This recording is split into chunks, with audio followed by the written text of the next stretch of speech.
Salut à tous et à toutes, bienvenue ici à la Voix de l'Amérique. Nous sommes dans le studio 10 de la VOA. Yacouba Ouedraogo avec vous et nous parlons bien évidemment de basketball dans ce podcast avec la Basketball Africa League saison 3. Pour rappel donc, la VOA est partenaire de cette compétition depuis sa toute première édition, c'était en 2021. Et vous le savez également, la conférence Nil a débuté ses hostilités le mercredi 26 avril et les choses se poursuivent. En tout cas, on tire vers la fin. 6 clubs sont en lice pour 4 places qualificatives dans cette conférence Nil.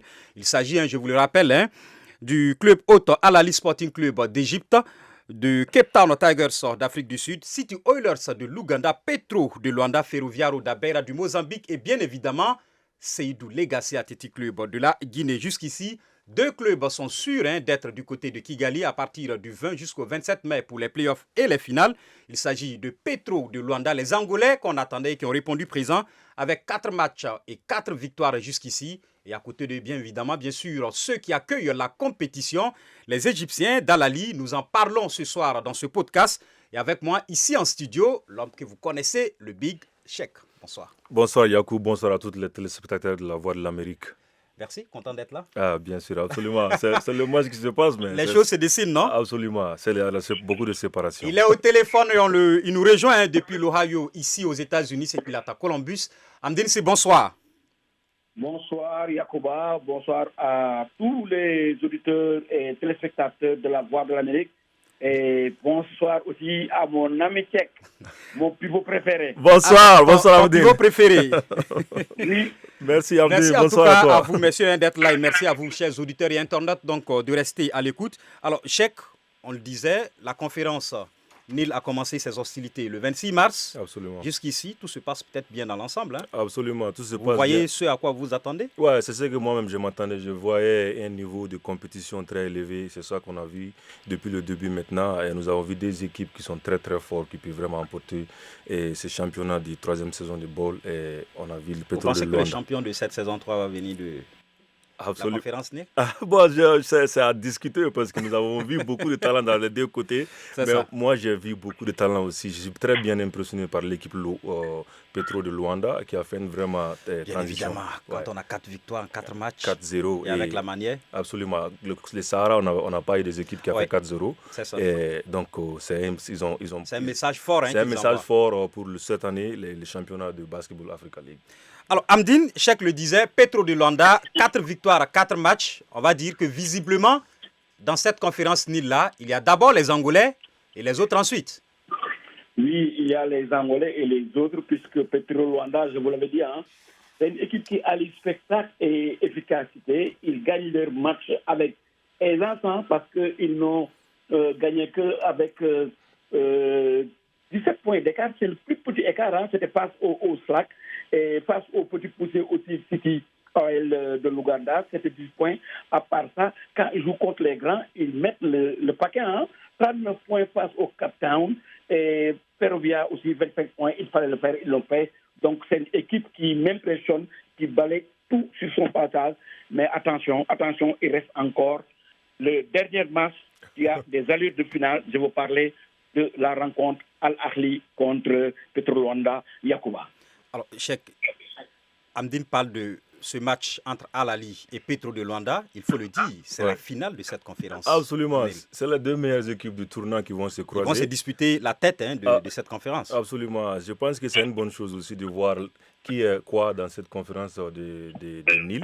Nous avons vu beaucoup de bons joueurs avec Aga Ali, avec Nouni et beaucoup d'autres joueurs qui ont très bien mis les paquets pour les Aga Ali. Et Al Ahly, l'équipe égyptienne, là, l'équipe qui reçoit les gens dans les conférences Nil sont chez eux. Bon, moi, quand même, je pense que moi, j'ai mis mon paquet à Petro de Luanda parce qu'ils ont mon pivot Majok qui fait très bien de boule, très bon. Justement, parlant de Petro de Luanda, c'est quoi la force de cette équipe-là? Bon, le collectif, les individualités. Bon, Moraïs, Diabaté, c'est tellement fort, ils savent Consalves. Absolument.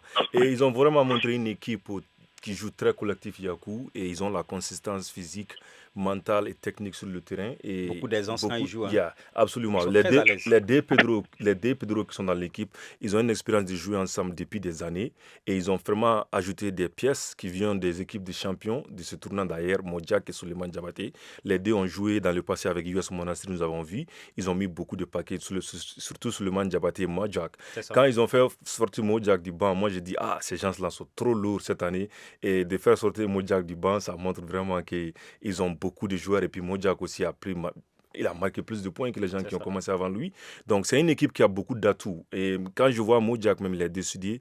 Et c'est l'un des meilleurs joueurs de rebond et de défense de ce tournoi quand ils ont apporté la victoire. C'est un finaliste depuis que ce tournoi a commencé. Donc, qui le rappelait d'ailleurs. Voilà. Moi, je pense que Luanda va aller très loin dans ce tournoi cette année. Aller très loin, c'est-à-dire ils vont remporter le trophée? Parce que là, ils sont déjà allés très loin. C'est ceux qui sont qualifiés pour les playoffs. On a vu Monastir qui a perdu le premier match. Mais ils ont gagné la deuxième conférence. Nous avons vu Petro qui a perdu la finale l'année dernière. Ils ont la chance de gagner cette année. Ils n'ont pas autre objectif si ce n'est pas de remporter le trophée. Absolument, parce que c'est une équipe qui a été toujours là, Yakou, à rappeler les gens que l'Angola a toujours été dans les équipes top de l'Afrique dans les Afro-Basket. Donc, moi, je ne suis pas surpris qu'ils sont à ce niveau et pour vraiment remporter cette année. Mais ça va être trop difficile parce qu'il y a beaucoup de bonnes équipes dans les conférences Sahara aussi. Bien évidemment. Oui. Alors, Amdine, parlant justement de cette équipe angolaise, dans son interview après match face à Slack, Modjak disait ce n'est pas la peine de nous féliciter pour cette victoire parce que ce n'est pas l'objectif en fait. L'objectif final, c'est le trophée parce qu'on était déjà en finale l'année dernière. Il s'exprimait bien sûr au micro de notre cher confrère Malik Diaw, à qui on fait un coucou. Qu'est-ce que tu en penses, Amdine? Oui, je pense qu'il a raison. C'est un sportif, c'est un grand joueur et il a le mental. Il n'a pas peur d'afficher ses objectifs. L'objectif de Petro Luanda, ce n'est pas de se qualifier pour les playoffs qui auront lieu à Kigali, mais c'est de gagner le trophée. Il a parfaitement raison. Mais comme en sport, il faut prendre les matchs après match, les objectifs après objectifs. L'objectif premier, c'est de se qualifier d'abord. Quand on ne se qualifie pas, on ne peut pas remporter le trophée. Donc, comme on dit, un problème, quand il est bien posé, c'est à moitié résolu. Ils ont résolu la moitié du problème, c'est-à-dire les qualifications, de fort belle manière. 4 matchs, 4 victoires, ils se sont qualifiés. Maintenant, ils vont terminer cette compétition et ils vont essayer quand même d'aller remporter le trophée. Et je pense qu'ils ont les moyens de leurs ambitions. Car vous avez posé la question à Cheikh tout à l'heure, qu'est-ce qui fait la force de cette équipe? La force de cette équipe, c'est le collectif d'abord. Collectivement, absolument, ils sont trop bons et individuellement, il y a des individualités qui sortent du lot. Et je pense que le basket, on a besoin de ça. C'est ça, le basket, et les Angolais le font à merveille. Voilà, qui est bien dit. Alors, Cheikh, finalement, ce sont les Angolais qui sont forts, trop forts peut-être pour les autres, ou ce sont les autres qui sont faibles dans cette conférence. Quand je parle des autres, tu veux parler de Beira, Slack, City Oilers. À la liste, c'est autre chose. Absolument. Et de toutes les équipes ont montré une grande prestation de haut niveau, Yakou, parce que, comme je t'ai dit, le niveau de talent a été un peu élevé. Il y a moins de déchets peut-être dans cette conférence. Absolument. Jusqu'ici, en tout cas. Absolument. Il y a beaucoup de moins de pertes de balles avec les équipes. Il y a des jeux organisés, mais seulement il y a des équipes qui arrivent à vraiment se séparer au bon moment du match pour vraiment leur donner la faveur de gagner le match. On a vu ça avec les deux équipes qu'on nous sommes en train de parler. On a vu aussi comment Slack a perdu son premier match. Son premier match qu'il pouvait vraiment remporter. Alors il tenait le match jusqu'au 4e quart-temps et puis ils ont relâché. Craqué. Absolument. Donc, je pense que toutes ces équipes-là ont vraiment mouillé les maillots et à chapeau. Mais City Oilers, moi, je ne veux pas qu'ils terminent comme les Nigeria. Comme Falcons. Comme les Falcons dans ce tournoi. 5 matchs, 0 défaite. Absolument. En fait, 0 victoire, je vais dire. 5 matchs, 5 défaites. 5 matchs et 5 défaites. Bon, comme c'est leur début, on voit que les débutants sont toujours comme ça. Mais à part ça, toutes ces équipes, le reste des équipes ont tous des expériences de jouer, surtout les Slack ça c'est sa deuxième fois qu'il se... C'est la deuxième participation. À part ça, les autres équipes, Beura aussi. C'est Petro qui a 3 participations. Non, pas Petro. Petro n'a même pas 3 participations. Petro a participé 3 fois à l'Angola. C'est plutôt du côté de Maputo. Il y a eu un changement. Il y a eu Maputo et puis ensuite Beira. Et puis l'Égypte, les Amalek se sont fait remplacer par... Absolument, ça veut dire que... c'est Petro qui est plus expérimenté en fait dans cette conférence. Dans cette conférence, absolument. absolument. Agali aussi, c'est leur première fois, je pense. Oui, Al-Ahly. C'est leur première fois. Ça veut dire qu'il y a une équipe. Mais ils sont déjà prêts. Hein? Absolument. C'est une équipe qui a déjà gagné les champions du titre de l'Égypte. Ça montre déjà qu'ils sont là-bas. Il faut battre quand même le Grand Zamalek qui a remporté la première édition pour être là. Pour être ici. Donc, c'est vraiment un atout qu'ils ont aussi. Mais les équipes, en grosso modo, ils ont tous mouillé le maillot. Moi, j'aime l'équipe Cape Town aussi. Et comme on a vu les 3 équipes qui se sont qualifiées, mais les restes là, ça va être parmi les 3. Moi, je pense que Cape Town doit partir. En tout cas, on va discuter de cela dans la deuxième partie de cette émission. Mais déjà, Amdine, la conférence Nil, on avait parlé de s'attendre à des matchs de niveau très relevé de cette conférence. Est-ce que vous constatez véritablement qu'il y a quand même peut-être, je vais dire, l'expérience, le jeu, le niveau est monté d'un petit cran au-dessus par rapport à ce qu'on a vu dans la conférence Sahara, même si ce n'est pas encore fini. Hein? Oui, je pense que le niveau est bon, il faut le dire. Mais contrairement à la conférence Sahara, il y avait le suspense. Puisqu'il y a eu quand même des retournements de situation incroyables, puisqu'on a attendu la dernière journée et on a sorti les calculs pour voir quelle équipe s'est qualifiée, quelle équipe a été éliminée. Donc, c'est ça la différence. Mais pour cette conférence, il y a des équipes qui sortent du lot, on l'a dit, c'est Al-Ahly, c'est Petro Luanda. Maintenant, il y a 3 autres équipes et un peu le petit poussé qui est à la traîne. Parce que entre Ferroviaria et Slack et Cape Town, le niveau, c'est des équipes de même niveau. Les trucs se jouent à peu de choses. Maintenant, il faut attendre encore la dernière journée pour voir, parce que j'ai vu un scénario comme ce qui s'est passé à la conférence Sahara. Je vous parlais de Slack. De Slack, il n'a pas son destin en main et il est en quête d'exploit. C'est comme l'AS Douanes qui était en quête d'exploit face à Monastir pour se qualifier. Mais contrairement à l'AS Douanes qui avait son destin en main, Slack n'a pas son destin en main, puisqu'il faut compter sur une défaite quand même de Cape Town. En tout cas, c'est ce qu'on aime en regardant le sport, et plus particulièrement en basket, voir le spectacle et vraiment s'éclater. Et on s'éclate quand on voit la balle et quand on voit la conférence Nil Yacouba. Voilà, qui est bien dit. Alors, Cheikh, parlant toujours de cette conférence-là dans son ensemble, en termes d'individualité, est-ce qu'il y a des joueurs qui se détachent du lot? C'est vrai, il y a beaucoup d'équipes où Al-Ahly, c'est le collectif, même s'il y a des individualités. Petro, c'est un jeu très collectif, même s'il y a des individualités. Même Slack, c'est vrai que c'est porté par un homme, mais Miller, mais il y a quand même un certain collectif qui se dessine. Est-ce que vous sentez véritablement que dans toutes ces équipes-là, il y a un collectif qui prend? Moi, c'est ce qui m'intéresse, quoi. Moi, je pense que toutes les équipes, il y a un collectif un jeu collectif qui est là, Yakou. Et nous avons vu avec toutes les équipes, à part City Oilers. Oui, ça allait un peu dans tous les sens. Ça allait un peu difficile parce qu'il y a des joueurs qui marquent plus de 25 points dans les matchs.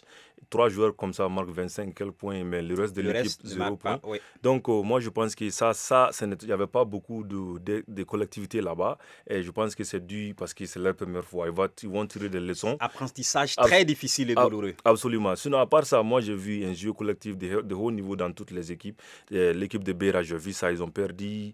Quand ils ont perdu, ils sont revenus gagner un autre match contre les Cape Town. Et ils ont battu aussi les Slack. Et donc, ça montre vraiment qu'ils élevaient ça. Mais on a vu aussi Slack, comme tu l'as bel et bien dit, Miller, qui a vraiment montré des gestes très, très touchants. Très touchants. Très touchants de vraiment aider cette équipe jeune qui... C'est pas seulement pour lui. Même lui, il n'a que 30 ans. Hein? Absolument. Et il a 30 ans, 30 quelques ans, je pense. Oui.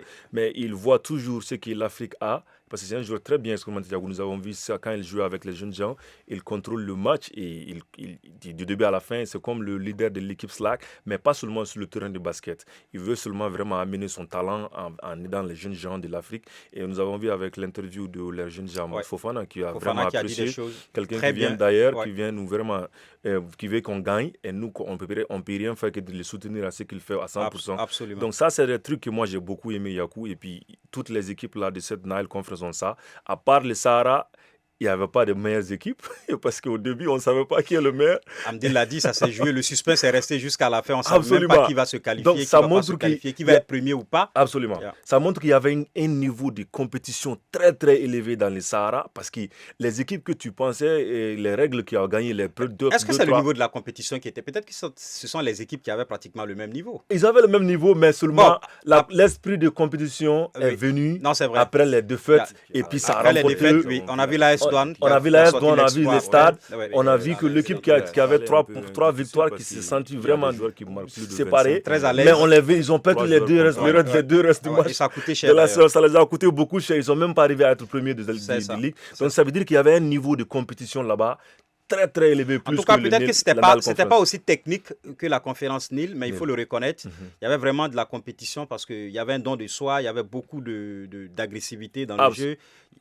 Oui, Amdine, allez-y très rapidement. Bon, vous l'avez dit, hein. Moi, je pense que en sport, c'est ce qu'on aime, quoi. Voir quand même les équipes sortir, tous ceux qui sont. Et les équipes le font, que ce soit lors de la conférence Sahara et que ce soit lors de cette conférence que nous sommes en train de voir. C'est des équipes vraiment qui se battent, qui donnent tout. Et des jours, vous l'avez dit, hein. Il y a le collectif d'abord. Le collectif, vraiment, moi, j'aime le collectif. J'ai absolument. C'est Moi, j'aime ça il y a beaucoup. moins de pertes de balles, tout ça. Et ici, il y a les individualités qui sortent du lot. Et je pense que c'est une très bonne chose.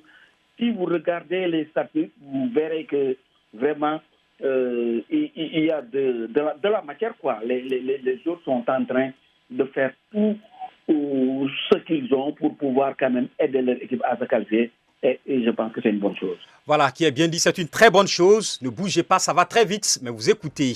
Ce podcast est consacré à la Basketball Africa League. Nous sommes ici à Washington. Nous, c'est la Voix de l'Amérique. On revient tout de suite.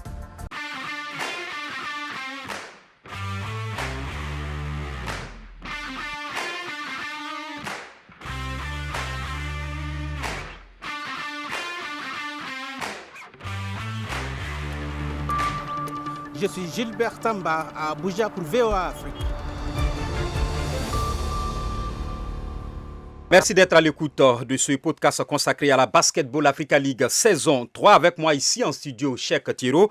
Au téléphone, à Columbus, dans l'Ohio, Amdine Nassi. Il est journaliste sportif. Il a joué au basketball, tout comme Cheikh. Absolument. Et pour rappel, 6 clubs sont en lice dans cette conférence Nil pour 4 places donc qualificatives pour les playoffs prévus à Kigali au Rwanda du 20 au 27 mai.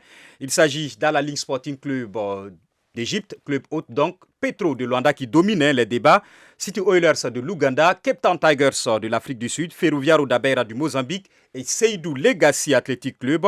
Une formation qui se porte aussi bien dans cette conférence Nil, c'est bien le club hôte Al-Ahly d'Égypte en tout cas qui domine les débats, je le rappelle, avec Petro de Luanda. Quelles sont les forces de cette équipe-là? À quoi elle aspire dans cette conférence Nil et au-delà? À quoi elle s'attend dans cette saison 3 de la Basketball Africa League? Tout de suite, on rentre au cœur de cette équipe d'Al-Ahly. Suivez.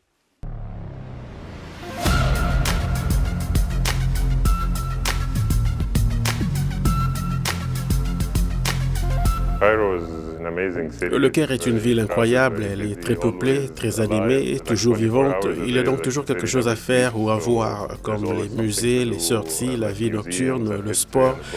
Il y en a pour tous les goûts. C'est donc une ville où il fait bon vivre. C'est également une ville accueillante pour les étrangers.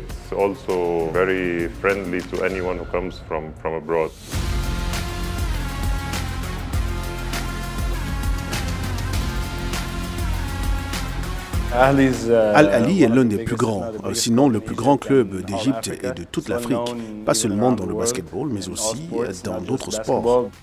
C'est l'un des plus grands clubs en termes de sport et de titres remportés. C'est un honneur de représenter un club comme celui-là en Égypte.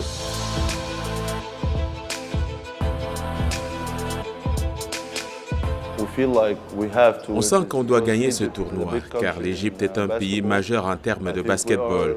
On a l'une des meilleures ligues arabes et en Afrique. On a l'opportunité de gagner ce tournoi.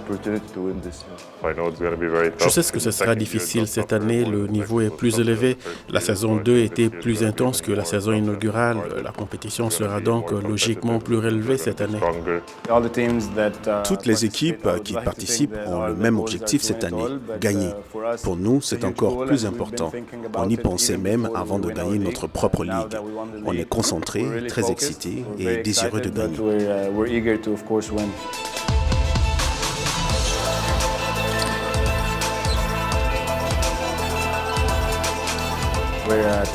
Nous sommes une équipe défensive. Notre coach insiste fortement sur ce point à chaque match, à chaque entraînement. Je crois qu'avoir une défense bien en place nous permet d'avoir plus d'opportunités de gagner des matchs et des titres. En attaque, j'ai confiance en mes joueurs, en leur talent, en leur capacité offensive. On se complète tous dans l'équipe. Tous les joueurs contribuent à nos victoires. Certaines fois, ce sera un joueur, puis à un autre match, un autre joueur. On retrouve une certaine unité dans l'équipe.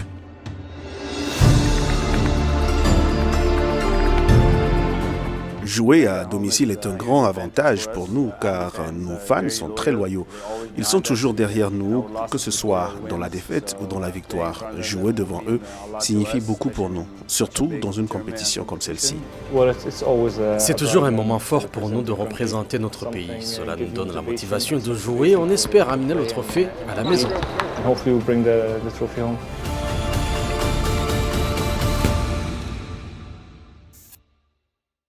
Voilà donc ce beau reportage donc, sur Al Ahly d'Égypte. Cheikh, on a suivi les Égyptiens également.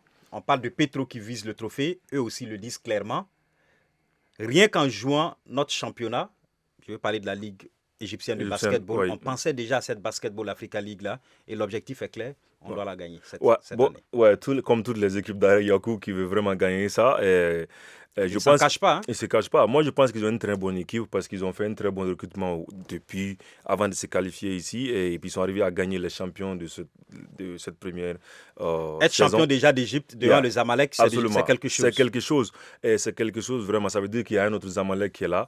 Mais Yakou, moi j'ai vu sur leur match, ils n'ont pas une très bonne banc. Ils utilisent beaucoup les 5 majeurs. Ils utilisent beaucoup les 5 majeurs. Nouni qui a 22 points par match. Et il y a des autres joueurs, Michael Thompson et Omar Aurabi qui a 12 points par match. Il y a aussi Michael Thompson qui a 11 points par match. Je vois que toutes les équipes ont des joueurs comme ça dans les conférences Sahara. Absolument. On a Crawford. Qui joue comme Nouni d'ailleurs, qui avait beaucoup de points dans les matchs. C'est trop difficile de dire qu'Ag Ali va seulement remporter ce tournoi avec les prestations qu'on a vues avec eux, surtout contre l'équipe City Oilers, quand on a vu que leur banc a vraiment laissé 30 points de différence. Au 4e quart-temps, ça montre qu'ils n'ont pas une très bonne banque qui peut vraiment compter sur. Donc, on ne parle pas des blessures, mais s'il y a des blessures, ça va coûter cher. Non, mais c'est le sport, il faut tout prévoir. Absolument. Ça peut arriver à tout moment. La blessure, c'est vite. Absolument. S'il faut aller avec tes 5... Il y a la fatigue physique. Absolument. Et tout. Hein. Et s'il faut aller avec les 5 remplés du début jusqu'à la fin, et toi, tu n'as pas de banc, surtout, ça va beaucoup le faire mal. Mais on n'a pas vu ça avec Petro. Nous avons vu que Petro a un banc très, très solide. Et c'est ce truc-là, Yakou, ce n'est pas seulement les talents de 5 Dramtran. Comme on a parlé des joueurs collectifs, on veut voir les joueurs aussi locaux qui doivent vraiment se montrer aussi, qui montrent aussi les talents de l'Afrique et pas seulement les joueurs qui viennent d'ailleurs. Bon, ça va être trop difficile, c'est trop juste pour leur dire que Al Ahly va vraiment remporter le trophée comme ça, vivre de mon niveau de basket et de la compréhension du jeu. On espère bien que ça va passer pour les Égyptiens. Écoutez, toutes les équipes se battent pour avoir ce trophée.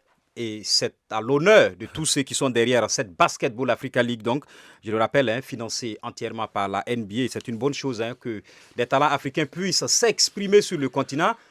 Amdine, Al Ahly ne vise rien d'autre aussi que le trophée. Est-ce que le club égyptien a les moyens pour? Oui, ils ont les moyens pour. D'abord, comme les Angolais, aussi, ils réalisent un parcours sans faute. Ils ont 3 victoires en autant de sorties. Et ils ont des joueurs quand même qui sont en train quand même de tirer leur épingle de jeu. Je veux parler du Sud-Soudanais Omar qui porte l'équipe lors du dernier match. Il a mis 28 points, 6 rebonds et 3 passes. Tchèque l'a dit, il est bien épaulé par l'Américain Michael Thompson, qui avait mis 17 points, 4 passes.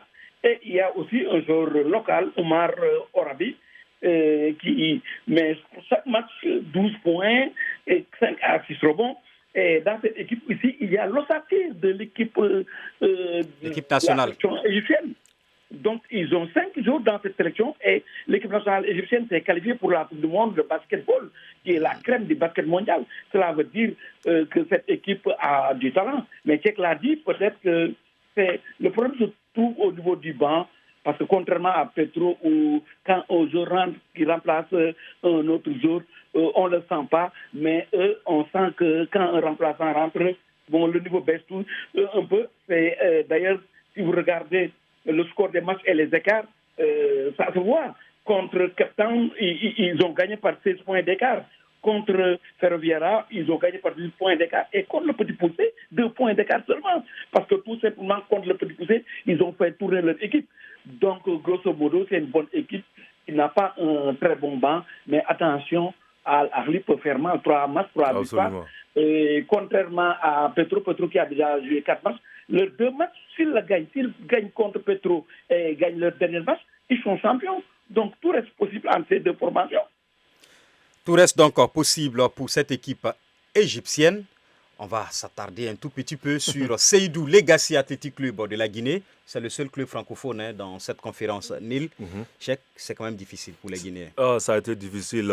Il reste un seul match à disputer samedi. Absolument, avec devant qui Al-Ahly. Ça ne va pas être un match facile, mais ils peuvent gagner parce qu'ils ont Miller. Il y a Nouni qui est très bien. Ils avaient Miller contre Petro, mais ils n'ont pas réussi. Absolument. Et parce qu'en général, ils sont les dos au mur, quoi. Et les Slacks ont le dos sur le mur. Ils n'ont pas d'autre choix. Ils n'ont pas d'autre choix de vraiment donner tout ce qu'ils ont. Que de gagner et puis espérer. Absolument, de gagner et espérer le goal leverage. Et espérons bien que aussi Cape Town aussi fait des défauts, parce que Cape Town aussi est là-bas. Parce que les 3 équipes se sont séparées déjà. Et nous avons Al-Ahly, nous avons Petro et Beira. Beira un tout petit peu. Tout petit peu. Bon, Beira quand même, tout petit peu, on peut dire comme ça, ils sont là-bas. Mais le goal leverage, ça peut partir. Je pense que une probable 4e place va se jouer entre Slack et puis Cape Town. Cape Town, oui, absolument. Pourquoi pas City Oilers? Parce que City Oilers, on ne sait pas ce qu'ils vont faire le match prochain. S'ils continuent à jouer comme ça, ils vont terminer comme les Falcons de Nigeria, parce que c'est leur début. Bon, on n'est pas, personne n'est contre eux, mais c'est toujours un apprentissage douloureux et difficile, et c'est ça aussi le tournoi, c'est ça le sport. En fait. Absolument. Moi, quand même, j'aurais suggéré que les coachs, à un niveau, si ton équipe ne gagne pas beaucoup, à un niveau, il faut essayer les joueurs locaux qui se sont battus toutefois pour être ici dans ce niveau-là. Parce qu'il y a des joueurs locaux qui se sont battus pour qualifier justement ces clubs-là pour cette Basketball Africa League. Et s'ils ne se sentent pas, s'il n'y a pas un peu de rotation de sorte qu'ils aussi se sentent concernés, ça peut casser le moral. Et s'ils ne se sentent pas très impliqués, ça n'aide pas ceux qui sont sur le terrain. Absolument. Moi, quand même, je pense que les Slacks aussi peuvent vraiment faire quelque chose. Ce n'est pas fini d'abord. Ils n'ont pas de l'aide derrière Mouya. On ne peut pas les éliminer comme ça, même s'ils ont perdu 3 matchs et une seule victoire. Et vraiment, il y a des équipes. Cape Town aussi là-bas sont prêts. S'il y a une position à prendre pour ces 3 équipes, Yakou. Amdine, on est pratiquement à la fin de cette conférence Nil. On le disait, Petro se détache, Al-Ahly également se détache. Les 2 autres places, ça se joue entre qui et qui selon vous? C'est clair, Yacouba. C'est pas clair dans ma tête, Amdine. C'est entre les Mozambicains de Ferroviaria qui sont les mieux placés puisqu'ils ont 2 victoires et 2 défaites. Déjà, oui. Et entre le Cape Town, qui a une défaite et 3 défaites et une victoire, mais aussi entre le Slack, ces 3 équipes, c'est 2 places pour 3 équipes. La difficulté, Amdine, pour Slack, la difficulté pour Slack, c'est le dernier match face au pays hôte. Oui, c'est ça. C'est pourquoi je dis ballottage favorable pour les Mozambicains, qui peuvent vraiment prendre cette 3e place facilement. Mais la 4e place sera âprement disputée entre Slack et Cape Town. Maintenant, Slack, Cape Town a son destin en main, puisque Cape Town joue face à City Oil. Si Cape Town gagne, même si Slack crée l'exploit en battant Al-Ahly, Slack sera éliminé. Donc, Slack doit non seulement créer l'exploit, c'est-à-dire gagner Al-Ahly, mais également compter sur un faux pas de Cape Town. Quand ça devient des calculs comme ça, je pense que Cape Town va gagner. pour le moment... C'est Dwayne Wade est déjà là-bas. Je pense que Top-Town, l'équipe que Tchèque aime bien, va se qualifier. Je ne sais pas ce qui le rattache à l'Afrique du Sud. Il a participé à la Basketball Without Borders. Peut-être une raison. Amédine, moi je pense qu'on a vu le fils de Zahir, Zahir Wade qui a marqué plus de points que quand son père est venu dans le jeu. Et justement, Cheikh, rapidement un mot là-dessus parce qu'on tire déjà vers la fin de cette émission. Hein. En quelques secondes, qu'est-ce que tu penses de la présence de Dwayne Wade et son épouse, Gabrielle Union? Bon, moi je pense que c'est une grande influence dans le basketball cette année et ça montre vraiment une attention de haut niveau. Et dans les jours à venir, pourquoi pas voir d'autres joueurs NBA qui sont là-bas, qui sont en retraite, qui vont vraiment s'intéresser à cette ligue. Merci beaucoup, Cheikh Thiero, ici en studio avec moi. Merci également à Amdine Si. Ce podcast est déjà terminé. Malheureusement, c'est allé très vite. Merci en tout cas à tous ceux qui ont participé à sa réalisation. Je rappelle qu'il est consacré à la Basketball Africa League, à la réalisation justement de cette émission. Michel Joseph, Hakim et Trésor Matondo. Merci à tous de l'avoir suivi. On va se retrouver une prochaine fois. Au revoir.